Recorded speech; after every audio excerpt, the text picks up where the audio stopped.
Batu, na soli na batakati. Na voilé na no sikawana.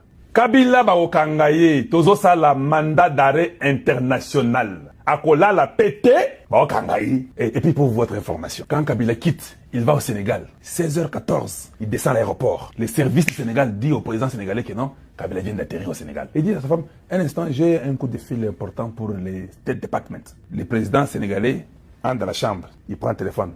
Mon ami, son ami, vous savez c'est qui? C'est Tshisekedi. Je voulais seulement vous informer que votre gars là, il est arrivé à 16h43. Kabila Azana Isikako, mi bomba sous-souté. Pouvez-vous quand même, c'est ça le moment de vous abonner, non? N'abandonnez contre l'émission. Aimez la vidéo, on est à 6500, malgré que je suis en retard. J'ai vu Jésus trembler quand on voulait les clouer à la croix. Il a même pleuré. Il a dit, Père, épargne-moi de cette coupe. Quand tu es dans la chair humaine, si Jésus est dans son état de Dieu, c'est différent. Dans l'état de l'homme là, et qu'on dit qu'on va te tuer, condamner à mort, Kabila va condamner Yohana. Kabila ne dort pas. Parce que Jésus n'a pas dormi. La Bible dit qu'il était à Gethsemane en train de prier toute la nuit, demandant à Dieu de l'épargner la coupe. Lui qui était le fils de Dieu dans la chair, au fait, Dieu dans un homme. Non, au fait, Dieu homme. Il prie, il dit, non, non, non, quand on va condamner, il va dormir. Je suis très content. Hier, on a les choses sur ma vie n'a été parce que nos parents n'ont pas dormi, nos mamans n'ont pas dormi, nos frères et sœurs n'ont pas dormi. Laisse que ça fait 30 ans qu'on ne dort pas. Mais dites-moi pourquoi lui va dormir. Il est qui? Il est fils de qui pour qu'il dorme? Papa, si on va condamner, c'est parce qu'on ne t'a pas condamné. Quand on te condamnera, tu verras que ces millions-là, ou bien ces milliards-là, est commis et l'eau comme sous. Parce que même Dieu, dans la chair humaine, les jours qu'on a, ça m'a dit que lui là, il faut les clouer à la croix. Il a transpiré. Tu as compris? Ça c'était Dieu dans la chair humaine. Maintenant imagine toi l'homme.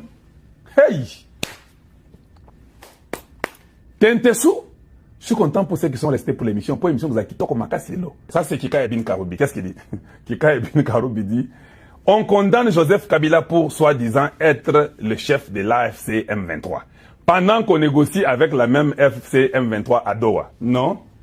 Tu vois, bon, je comprends. Babando est là. Bon, il est là. Bon, il est là. Kika est là. On a condamné Paul Kagame. Vous avez vu les États-Unis même faire même ni I ni O. Mais il fallait que Bango... Non!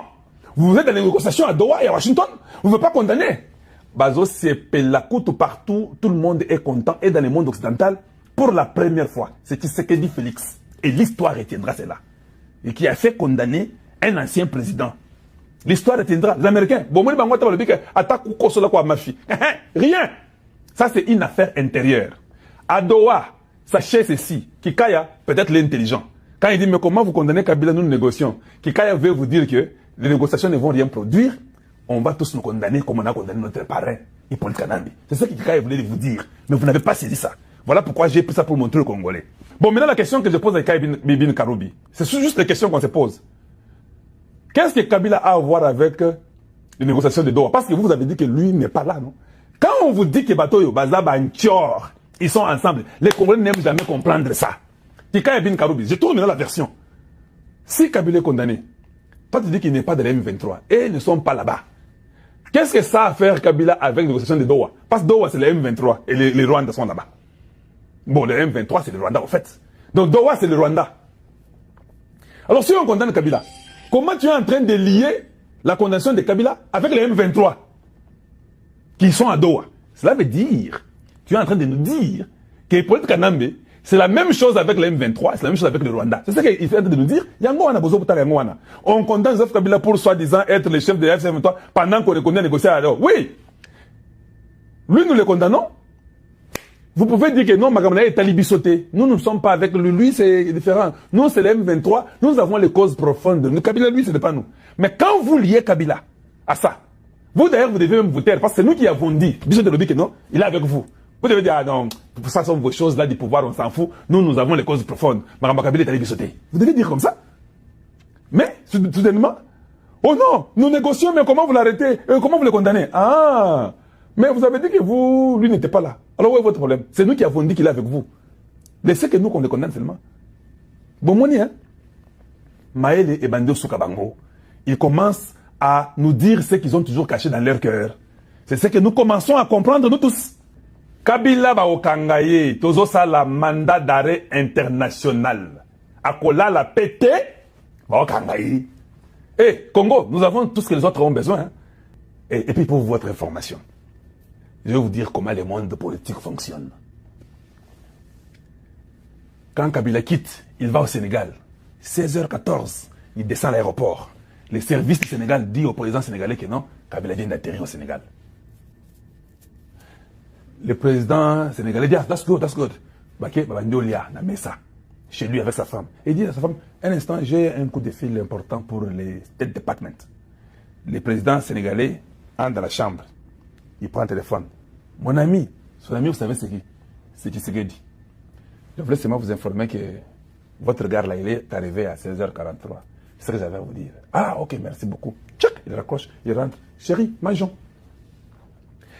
Il voyage, il va au Mali. Il fait n'importe quoi. Il finit le Mali là. Quand il est seulement au Mali, le président Tchani du Mali. Crrr, mon ami, tu sais que oui.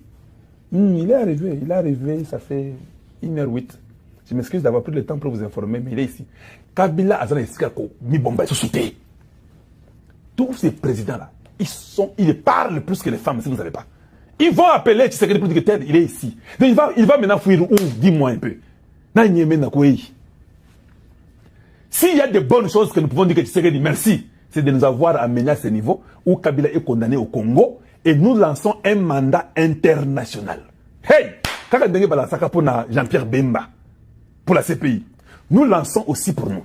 N'est-ce pas, il faut aussi faire comme les États-Unis ont fait sur le président de Venezuela. Les États-Unis ont mis 40 millions sur la tête du président de Venezuela. Moi, je pense que pour Nasuka Dje Matamo Makassi, parce qu'il faut tomber à ma diplomatie. Je commence à parler en français. Tomber à ma solo, il y a diplomatie.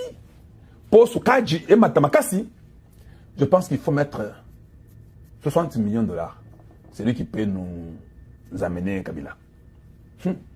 60 millions, on m'a dit que Swaziland a besoin de seulement 6 millions. Ils ont un projet très rapide, de 1/10 de ça. Le Swaziland peut les prendre et vous l'amener. Il aime beaucoup partir au Swaziland. L'Afrique du Sud, ils avaient autre projet parce qu'on avait dit qu'il y avait beaucoup de homeless. Ils avaient un projet de... C'est 12 millions, oui. Vous mettez 60 millions. L'Afrique du Sud vous donne Kabila. Je vous l'ai dit. Ils vont vous le donner. S'il va en Europe, on nous a dit qu'il a refusé d'aller en Europe. Tu as dit qu'il y a que sur l'Europe. S'il va en Europe, la France a besoin de l'argent. Vous l'avez déjà vu aller en Europe? Qui est en Amérique? C'est Katumbi, non? On fera la même chose. Vous, les gens de Katumbi, je vous informe, je vous donne déjà un message, un ultimatum. Nous venons après vous. Avec votre passeport zambien là, vous devez vous séparer du Congo. Vous êtes complices. Nous avons des documents qui prouvent que vous êtes complices dans les mêmes coups. Et les Nations Unies d'ailleurs, je n'ai même pas de documents à vous montrer. Les Nations Unies a dit, hein, Katumbi est en constante communication avec le Rwanda et le M23, avec Kabila. C'est même pas moi, les Nations Unies. Même Nanga s'est arrêté. Les histoires de Douala, Bobo Sana. C'est moi qui vous avais dit que je n'étais pas d'accord avec ça. Je viens vous dire que Bobo Sana, Doha a échoué. Je le répète toujours. Je ne changerai pas. Doha a échoué. On va tous les attraper et les punir. Les États-Unis sont d'accord avec ça. Ça, c'est une affaire interne congolaise. Et Nanga, et Bertrand Bissima. Et si Kagame veut vivre longtemps, il peut déjà commencer à se retirer. Parce que même après lui, nous viendrons toujours. Que les Rwandais commencent à être contents. Hey, t'es sous! Que les Rwandais comprennent que le régime rwandais est à sa fin. To lancer mandat d'arrêt, ezo ya kalamingite, ngana lobi angote, batuna bangonde balobi ango, que le Congo est en train de préparer de lancer un mandat d'arrêt international contre Paul Kanambi. Mais je pose la question, quelqu'un qui dormait à Kingakat, qui mettait les pieds là-bas, qui prenait les Congolais et qui les mettait, qui les donnait au crocodile, il est en fuite, il n'a pas où se cacher. Hey! Je vais mettre quelqu'un que vous tous vous entendez, chaque fois il parle, c'est lui qui soutenait le M23. Nao Tiaye, Tolanda. C'était le 24 janvier 2019, le jour de l'investiture de Félix Tshisekedi lors de son premier mandat. Il y avait entre lui et Joseph Kabila, on le voit sur ces images, une complicité, des éclats de rire et un rapprochement entre les deux hommes. Et aujourd'hui, Joseph Kabila est condamné à mort, accusé de trahison. Quelle est votre réaction à tout cela ?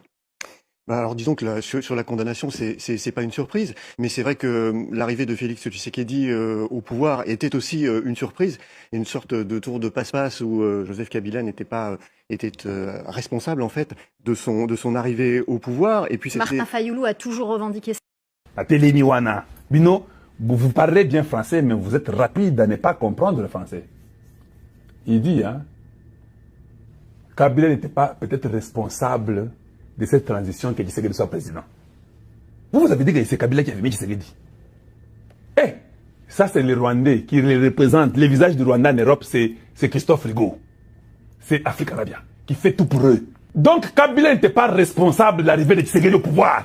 Alors posez-vous la question. Alors qui était responsable? C'est une question qu'il faut demander. Si ce n'est pas Kabila, qui était responsable de l'arrivée de Tshisekedi? C'est Donald Trump qui était responsable de l'arrivée de Kabila. Je vous ai toujours dit ça, Boyo Karaté. Martin Fayoul pouvait tout dire, parler. C'était les États-Unis qui avaient décidé que c'était Tshisekedi. Même Kabila était surpris.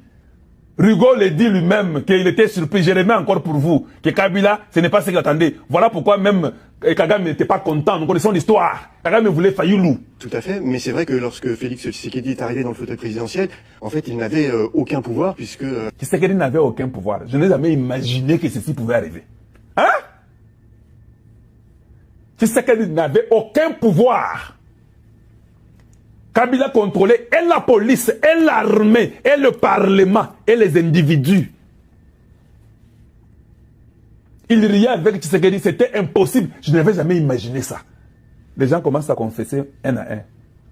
Kabila est en exil, ça fait 2 ans. Boyoki Ango, il y a lobby, maman, il y a lobby, ça fait 2 ans qu'il est en exil. Yoso ni bagate. Tshisekedi Mboke Kofi Mboke Zakia Wabika depuis quand? Parce que Tshisekedi quand il est venu au pouvoir, il a dit que Mboke ici est Koufakala. Comment ici est Koufaka? Le président avait dit 2 choses. Dans le mandat de Tshisekedi à Liboso, j'avais retenu 2 choses. Première chose, je vais déboulonner ce système. Il a dit ça aux États-Unis. Awa. Hey! Tshisekedi! Hey, Komekate! Hey, Tshisekedi! Comment tu vas déboulonner? Nous sommes là. Nous avons le Parlement, nous avons le Sénat, nous avons l'Assemblée, nous avons l'armée, nous avons la police, nous avons le peuple, nous sommes un grand parti. Comment tu vas nous déboulonner? 5 ans après, Babandole est là. Hey, c'est un dictateur! C'est un dictateur. Mbogoyo. Il va faire aussi pas moins de 18 ans comme vous. Mais dans les biens. Et le peuple va le lui donner. La constitution, on va la changer. Que vous puissiez être d'accord ou pas d'accord, on s'en fout. Et d'ailleurs, il ne faut même pas que je commence à discuter de ça avec vous. Voilà ce que j'allais vous dire aujourd'hui. Je suis très content de votre présence. Merci d'avoir été patient avec moi. C'est important que je vous dise. Les choses sont très bonnes pour nous. Les États-Unis tiennent pour le Congo. Et ils tiennent au Congo. Et ils veulent le Congo. Ils veulent le deal. Ce qui est arrivé à Kabila devait arriver. Et c'est comme ça. Une fois de plus, je vous dis. Merci beaucoup. Bonjour chez vous. Bonjour. Bonsoir chez vous. Bonsoir. La Balandine Bissonioso. Nabi que vous allez vraiment ébélé pour la cause là. Émission la bino politique au Kambamaka et pas moi Namboka. Marley Bilonda Lukizola. Bon commenter, bon partager, bon liker, bon s'abonner massivement na ba chaîne Nabino pour être bon rater à ta information mon côté où est la République démocratique du Congo tozali wana toujours pour na koyesa bino mboka eza wapi mboka ezokende koto nini tolalaki ndenge nini, est-ce que le pays va bien ou pas? On va vous en parler dans notre émission d'aujourd'hui. Alors, on a bandé les sous une fois de plus encore. Bonjour, bonsoir. Et qu'on dépendre na R Oyobino Bokolanda. Émission na bino politique. Benganga na bengayo. Na plus de 43 81 62 26 716 plus de 43 81 62 26 716.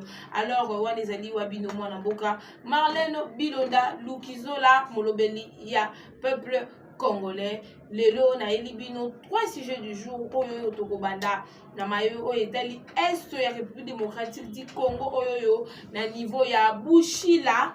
Déjà est commis grave, donc bombardement pas possible. Est-ce que vous allez FARDC ne va bombarder ou bien c'est sur le M23? Tout ça on a 4 émissions et puis deuxième de chose tout ça par rapport à Maui Italie Assemblée nationale. Qu'est-ce qui se passe au niveau Assemblée nationale? Est-ce que la personne Kani César Moutamaele, il est prêt pour diriger les députés? Est-ce que Nakati, il y a Assemblée Nakati, il y a Palais du Peuple Wana, Batamaele Bazate, Togoso, Lango Penakati, Mission Nabiso, alors Togobé tapé ma solo, il y a Sauvant le Congo, il y a le Kuta, Togobé tapé ma solo, est-ce que les gens qui veulent sauver le Congo, soi-disant, est-ce que c'est vrai ou faux? Bazo Luka va sauver le Congo et puis Monaki, journaliste. prétendant journaliste a lobby que Joseph Kabila azali ko annoncer retour na ye na niveau ya Kinshasa.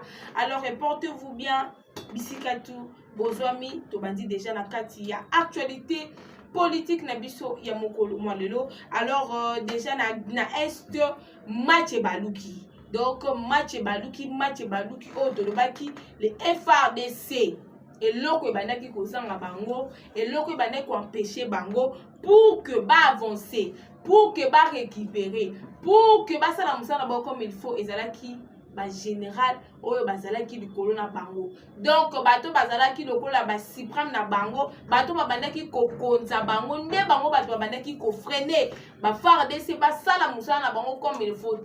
Vu que le chef de l'État et longo na cabinet na ye mobimba na bato tout batali armée congolaise ba vandi et si comme ba lobi non.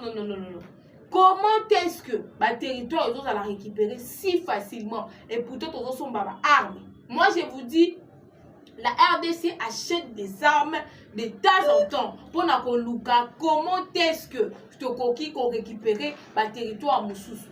Donc biso na Congo tous sont ba armes mais tozala ki na ba généraux oyoyo bango musana ba soki ba sombi 2000 armes bango bazui 1500 bazuka ka 500 de remettre na ba FARDC o bobane komona ba vidéo bandaki ko circuler de part et d'autre ba vidéo zo circuler que non ba FARDC bazolela ki bazo pesa bango minduki te ba minduki bazo pesa bango zo sala te ba minduki bazo pesa bango za complet. C'est parce que il y a eu des généraux oyo bazalaki wana soki ba arme ye bazu basali nini bazu 2000 ye bango ba pesi ba FARDC 500 bazu 1500 ba pesi ba ndeko na bango ba collaborateur na bango ba M23 bozwa ba arme oyo bo bundela bango moni ba arme oyo ba koza peka ba arme ezali puissant pour que baba na ko bomelango ba congolais pour que échec ezala na ngambu ya ba FARDC. Alors le chef de l'État vandi à réfléchir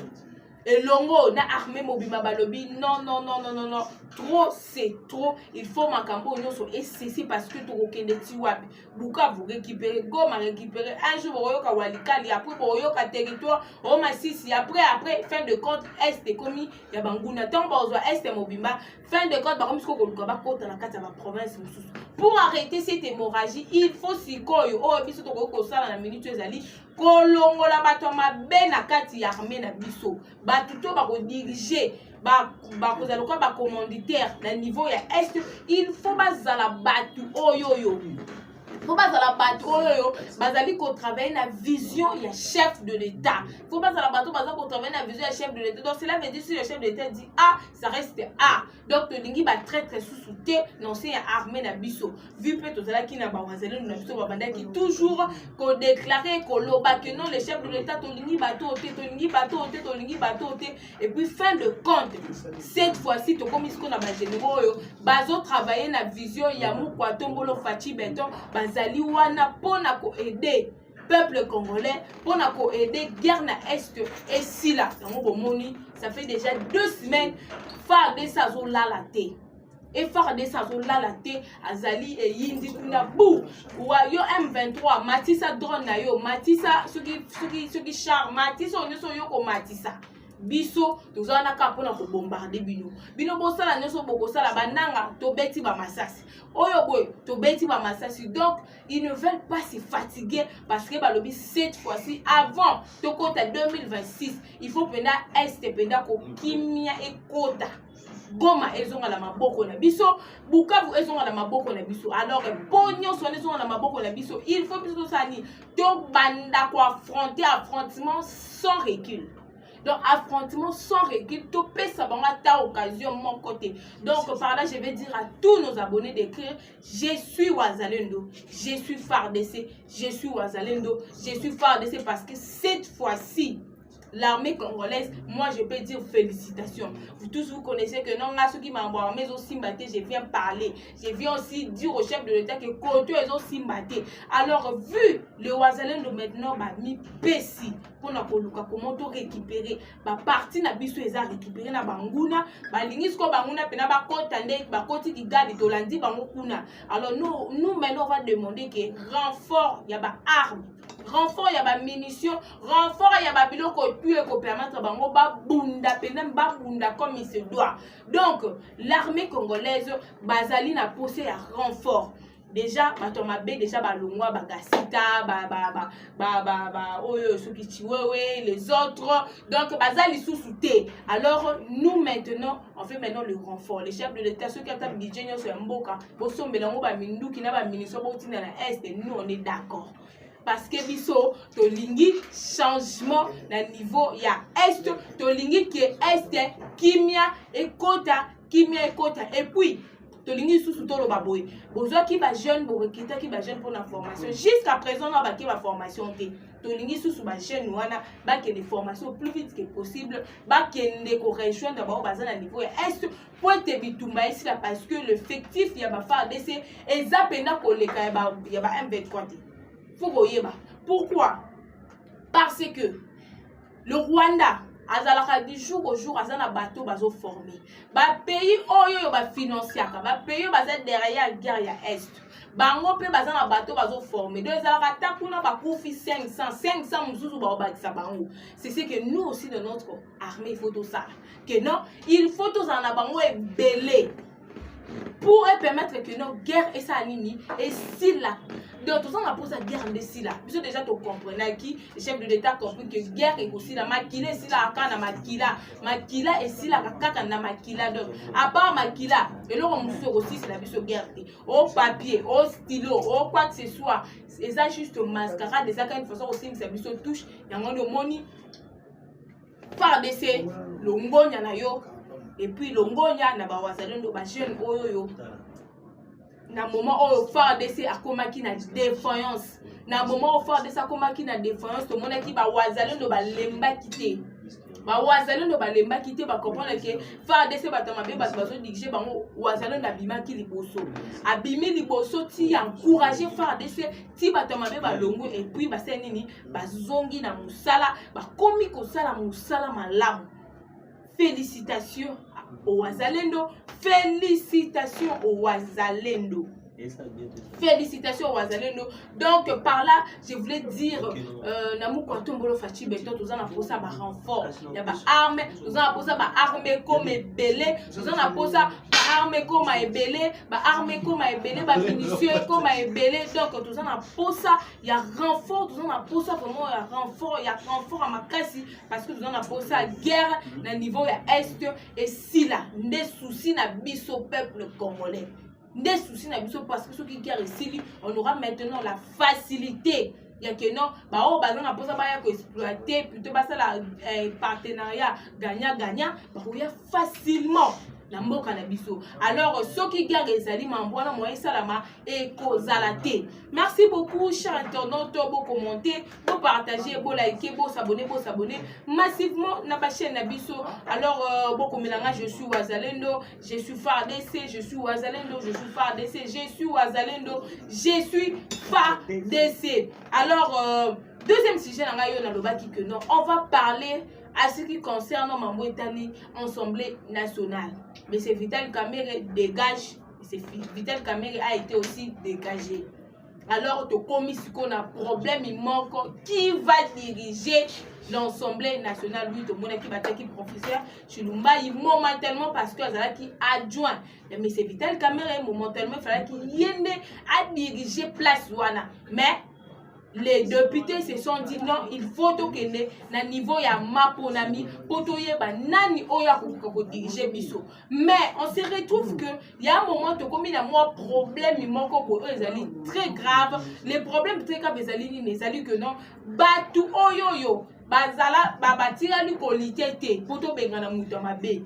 Batikala koloba te ke muto azali mabe batikala koloba ni o ni a ke M. Vital Kamerhe azali muto fo na l'Assemblée nationale te. Aujourd'hui c'est porte garant que Yenda Zabongo, vous connaissez une personne qui est ministre, une personne a salé déjà dans un titre. Na l'institution du Congo, on se retrouve que cette personne-là prend le courage de postuler. Alors les députés, Parlement, combien de députés? Pourquoi pas bango moko ba député, basanga na bango, voter. Bapona mutu moko to bango na bango batu ba déposer ba candidature na bango, comme ça ils vont passer par des élections. Après les élections tout le monde a que non, on va voter qui va diriger l'Assemblée nationale.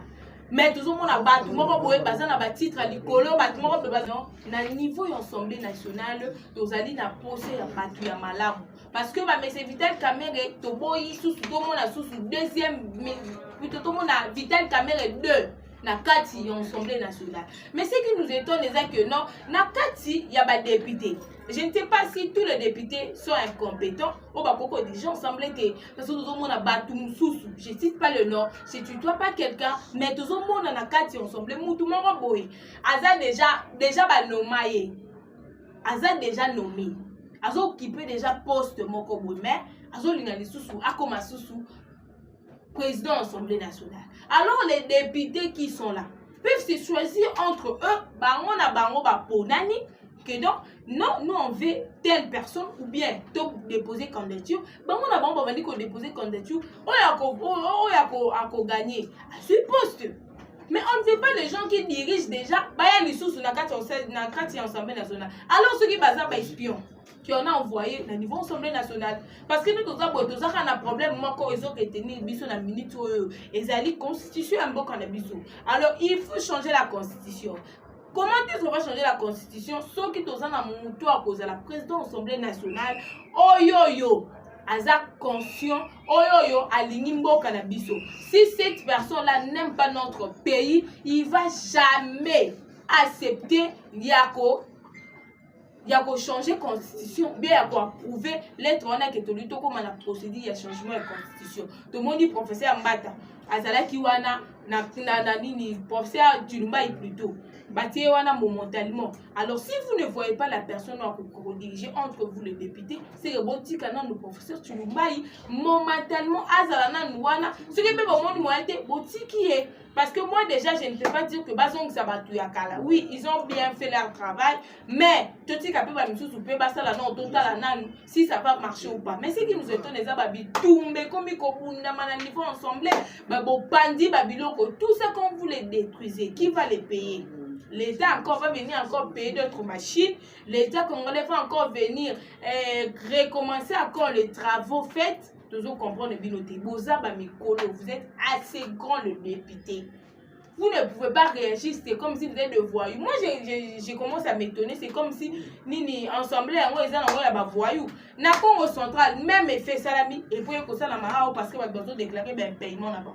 Vous allez déclarer les paiements dans Mouton déjà le mois. Peut-être que la n'est plus. Alors il y a une autre personne qui est là. Depuis qu'il est là, il a déjà fait combien de jours pour réclamer un paiement là-bas. Vous devez lui donner le temps avant de s'amarquer. Mon pot, Azana nous paye, Azana comment dirais-je? Azana ça la intérim. Il n'est pas nommé, il n'est pas voté la place ouana. Donc Azon ça la n'est qu'à intérim mort boye. Donc Azana momentalement mais bon ça y est temps azoté un colonel dossier par dossier comment il va les traiter. Mais non bon lingité beaucoup de copanza toujours comprendre on a voté des députés voyous ou bien on a voté des députés responsables. Tout ce que vous détruisez et comme à un moment to longola kimbongo boye po ba bongisa biloko boye o banani ba boma ki ba député. Au banane baboma qui va député, ce n'est pas normal. Et c'est normal qu'il y a d'autres choses que vous ne devez pas le faire par rapport à statut nabino, par rapport à ce que vous êtes. Et ça n'a pas comme beaucoup qui parce que vous êtes des députés, parce que vous occupez de grands postes, c'est parce que vous êtes de grandes personnes. Boutique à quoi que c'est sur na ba pays étrangers bazo mona ndenge nini o ba député ya ko ya Kinshasa ba pandi ba matériel pour la nipo bazo déclarer un paiement. Donc, il y a Congo central, il y a aussi d'autres choses beaucoup ça dans le calme. Oui, il y a Congo, il y a d'autres histoires et ça comment très. Mais nous devons le faire avec le calme. Avec le calme, s'il vous plaît. Parce que les ali biloko ba bande la lisusu ko somba yango. Si quoi le roman ezali ko kamusanga journaliste, prétendant journaliste, de Kobibi Kapinga, alobi ke Kabila no se na ye retour na ye na Kinshasa. Bon, ndenge bande ko msu bazo loba a dit salala la muki après condamnation na ye a décidé na ya sa nini azonga na Kinshasa. Bon, on ne refuse pas. Selon les comment on va dire l'identification et tout, vous êtes congolais. Ndenge bima. Mais abiso de ko ça congolais. Mais on se retrouve que au Kima banda procès banda au tikala koloba toya muninga ministre de justice ayepe yepe zala ki makamba de tournement akenda ki à l'étranger peu importe yekuta banda ko bela mais il est retourné pour ya ko samba ba condamné il était ici azo vivre peine naie oui ba opérer kaka na ba peine naie.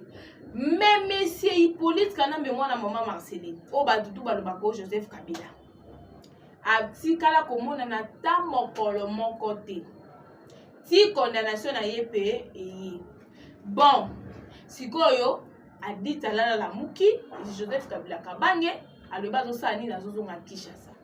Bon sikoyo biso to yebi o bino bosalaka comme na bino zanini mo ndenge ndeko na set kikuni asala ki bisala sala na ye aokende na ye komaka mona bino ba sauver le Congo a commis n'importe quoi sur Twitter. Il a dit ce qu'il pouvait dire. Selon lui que l'État congolais a Zaranaï qui zengi le cause opposant, tu peux tout faire. À son retour, Bazueka depuis qu'on a baqué juste un rapport auditionné et Sali Maké le corps baliba boumaï. Fin de compte, Bassani va libérer parce que lui, Azan audience m'a côté bané causé d'ailleurs, Azala qui peut condamner. Maintenant, M. Joseph Kabila, avant de retourner, tout na Moïse Katumbi, pourquoi ils ont rassou Congo? Avant ils ont, oye bisabiso que l'on s'est lombe aux Chine à Rambo. Fallait qu'on va retourner à Moïse Katumbi qui est ton confrère de cœur. Mais, au tourni écologie, n'est l'on a Kinshasa, yo monda mondengeni. Pour biso d'être ambitieux, peu importe place où vous quittez là. Bon, on a beaucoup de choses, on a pété. On comprend les pétés. Na pété donc biso ba congolais jour moto ça ba live dès basu Joseph Kabila baki otike maman na prison pour yo kutu ba auditionner au té pour ba auditionner sur base de quoi basu yo ka o ça peine na yo na prison et si merci pour yo moko ozo na comité ngana mona ngo mabete biso tout banda kolela ndenge ni ba condamner esprit ya mutu mutu mona a été ndenge ni justice est condamné esprit Kabila to mona a été yemoko azo ya ne komitika ba congolais bobeta maboko boloba merci beaucoup justice congolaise quand même Kabila ayoki ke il faut que vous ça prison na prison centrale la makala tant que congolais donc botika ye aya yaka na yo boye malamu na mboka boyo comme ça l'État pas comme ça ni na kozoka ka malembe ti na prison centrale la makala ye wo biso pe to sali ba direct pour yo procès na yo ozalate déjà ba condamné yo mais soki okoya na idée ko luka trouble na Congo okosala trouble kaka yo na 5 personnes ba kabiliste pour na Congo position pesa na moté pour Martin Fayulu pas les manade ko kima bambango akukana été nana kwa appuyer yo mutute mdawa kwa appuyer mais c'est Moïse Katumbi ye wana bana ke na exil ye kutu kaka po ngaka to ga aérodrome ba interpeller ye moko comprendre ke alinga sala mabe ami kimena libela ti lelo azonga souté azonga rezona kusu ko zonga te azela lokwa bino bolota kana pongi ke Kabila akozonga ka un jour président ya Congo na éviter Congo ya wapi bon tout ça pe na Congo Brazzaville comme toi aux Arabes président ya Congo c'est Moïse Katumbi a rosa lokola premier ministre ya gouvernement na yo na niveau de Congo Brazzaville pour na Congo Kinshasa vraiment on est désolé okozonga po ya kosa ninyo po eloko ninya malonga o elo nya mabe okuti na Kinshasa lo soto bando soma na combien to komo soma na combien to lo bali susu ni balu ba ya pe ba komo déclarer ba komo futa bombo na franc ba to ba libala pe ba omi ko senga o ba komo tia farti na franc bobusiko toko koloba te ke non toza na muto oh déjà bongisa mi biso ne toza na mu président Félix a rozana posa tine la biso dauphin to ya même maboko polele point barre quant aux autres on est désolé Quant aux autres, biso, désolé. Alors, chers internautes, moi j'aimerais dire à tous les opposants, bossa l'opposition comme il se doit. Bossa la vraie opposition.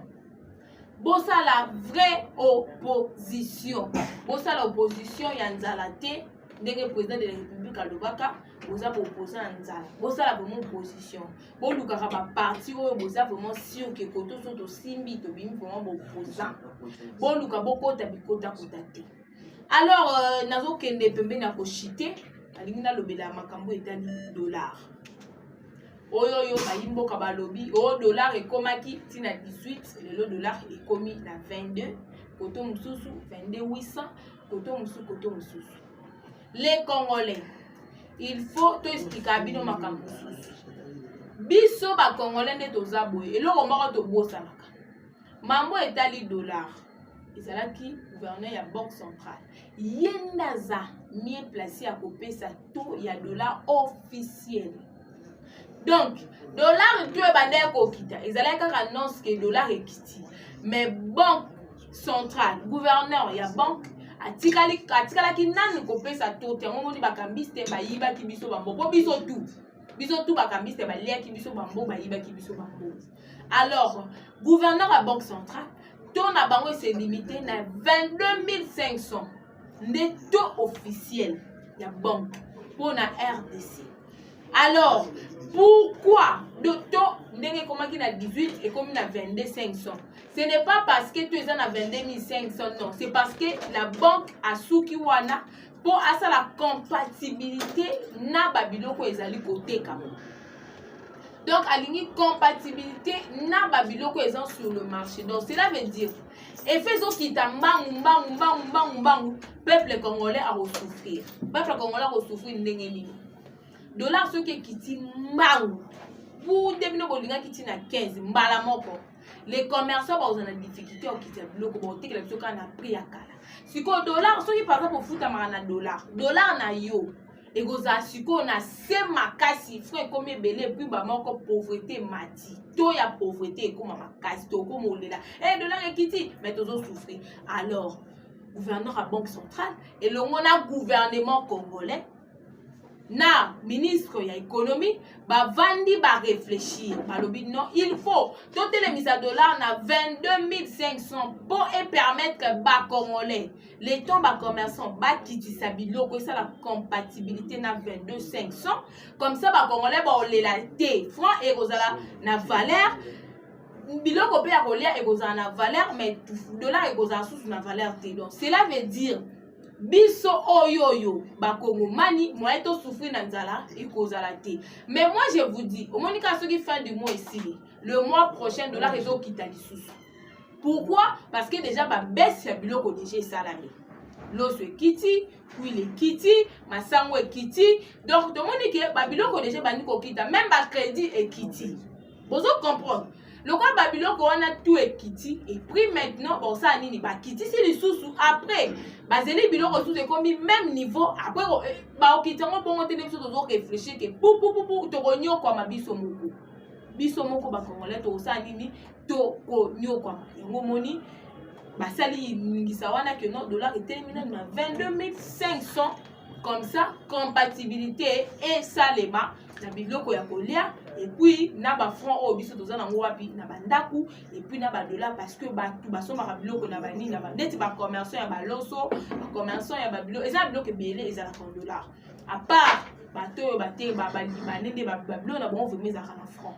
Donc le peuple congolais d'ici le mois novembre au dozo banda dollar ezo kita lisusu bon quand tu as des ba on a 22 500 mata te muto yi semino que dollar na 22 500 mata zo ko sabino ezo kita parce que objectif na bango ezali dollar faut zonga na to président Fatia akutaka dollar na 16 500 so ye komi na to wana après ba bando bunda to zonga na 92. Vous comprenez? Donc vous allez calmer. Décembre tout au pena babaka nyonso chitoko nyonso kitoko. Merci beaucoup chers internautes. Vous avez qui wana ebele mais avant toute photo si c'est émission na biso akolinga mo mukie na ebisa na ba kongomani tout que non le gouverneur Daniel Bumba c'est le meilleur gouverneur de la ville de Kinshasa depuis. Parce que bao babanda kotongela biso banzela, banda kotonga banzela ya bagoudron. Sans pourtant étudier mabele ni neza ya Congo. Congo eza na mabsudu Kinshasa. Ezali na mabele oyo ezali comment dirais-je? Mabele oyo eza na humidité, c'est ça. Eza mabele eza na humidité.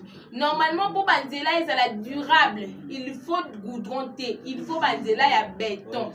Yango moni lokola a comprendre qui a étudié banzela, a comprendre que problème à banzela ya Congo ezali goudron. Ezali que mabele na biso ezali na humidité makasi. Et l'on dit que c'est la photo de ton mabele na nini, na photo de ton banzela plutôt na béton. Yango moni banzela ezali ko to na béton. Ata bino mutu ya boy to ko ine na prom ni to pe satana ta. 2025 et aussi la té banzela to ezo sila nango. Eza ko na banzela be déjà sili ba ozela so qui est commis est belé ba osela inauguration même moment bala moko embouteillage abu pia. Gouverneur Amabe yewana zali ko lité biloko ko lia pezo kita parce que gouverneur de la Banque centrale a travaillé à mon côté dans mon Limboka Congo. Vous allez comprendre, donc vous avez le meilleur gouverneur de la ville province de Kinshasa qui est le gouverneur Daniel Bumba Lubaki. Donc, Banamboka, mon Mboka, Congolais de père et de mère, Azaka, Congolais de père et de mère, a changé l'idéologie parce qu'il y a Congolais de père et de mère. Alors, mes sincères condoléances. La famille à Madame Elombe, Oyo Azali parmi de grandes personnes dans la République démocratique du Congo. Mais Mamoussou Tokosala a une polémique que son âme repose en paix. Alors, mes félicitations aussi à DG Nabiso Martin Loukoussa, le vrai DG. Il y a Onatra, Oyo, Azali ko travailler na vision ya Moukwatombolo Fachi Beton. Lelo Lisusu, train Lisusu et même qui va tout sous pour na matadi. Alors, Tobé était là, le DG. Martin Loukoussa boko bisika tout ozwami pona koloba ke ye abongi pona onatra. Ye vraiment abongi pona onatra. Ye tant azala kité ba très sala lisusu te mais pas na ye ba très zongi et puis ya sika. S'il vous plaît, ba train les alo quoi avion. Taso na tembe betaka tout atana matadi, futaka billet na yo matin na train wana ndo comprendre que train wana et le souci avion. Merci beaucoup, chers internautes. Tokomina souka émission na biso. Bon commenter, bon partager, bon liker, bon s'abonner massivement na ba chaîne na biso. Benganga na bengayo na plus de 143 non plus de 143 81 62 26 716 plus de 143 81 62 26 716 wana wabino wamboka mwana bilonda kizola. À nous revoir à la prochaine numéro. Merci beaucoup.